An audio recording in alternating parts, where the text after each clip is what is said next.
Девятый пленум Центрального совета профсоюза был выездным и проходил в Белгороде 23 апреля. Такое решение было принято в связи с празднованием в этом году 70-летия победы в Великой Отечественной войне. На Белгородскую землю, где находится третья ратная воинской славы России легендарное Прохоровское поле, кроме членов Центрального совета профсоюза приехали председатели республиканских, краевых, областных комитетов и советов профсоюза, председатели правкомов ряда первичных организаций, члены комиссий Центрального совета ГМПР. Мероприятия начались с посещения мемориального комплекса на Прохоровском поле, где 12 июля 1943 года произошло жесточайшее танковое сражение, которое определило дальнейший ход войны.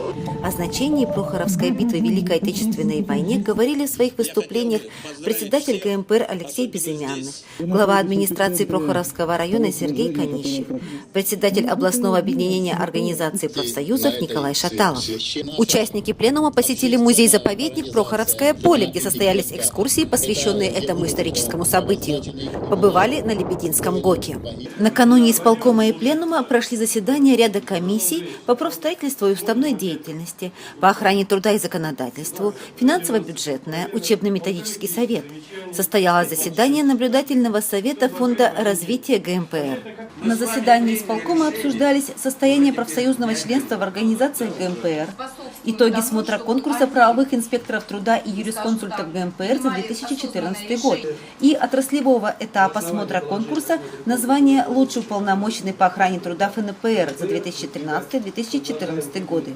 Было отмечено, что работа по укреплению членской базы организациями ГМПР в 2012-2014 годах позволила преодолеть тенденцию снижения профсоюзного членства.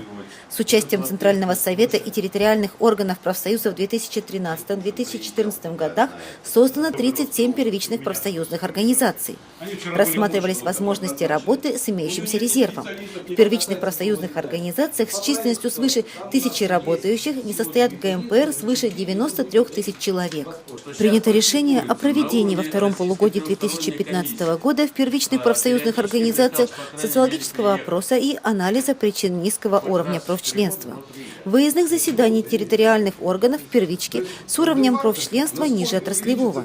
Определены другие меры организационного, методического и информационного характера. В работе 9-го пленума приняли участие исполнительный директор Ассоциации промышленников горно-металлургического комплекса России Алексей Окуньков, а также заместитель губернатора Белгородской области Олег Абрамов.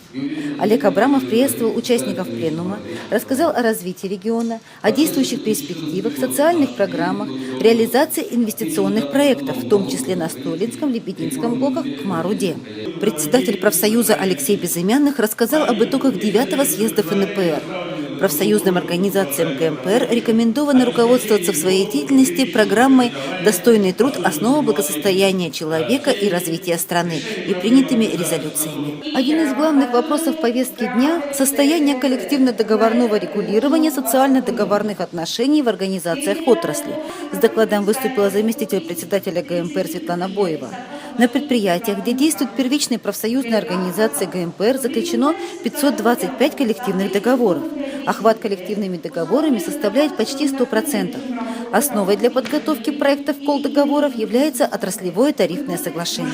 С трибуны говорилось о достигнутых договоренностях, социальных советах и типовых коллективных договорах, путях решения существующих проблем, в том числе при высвобождении людей, попытках работодателя интерпретировать нормы ОТС в свою пользу.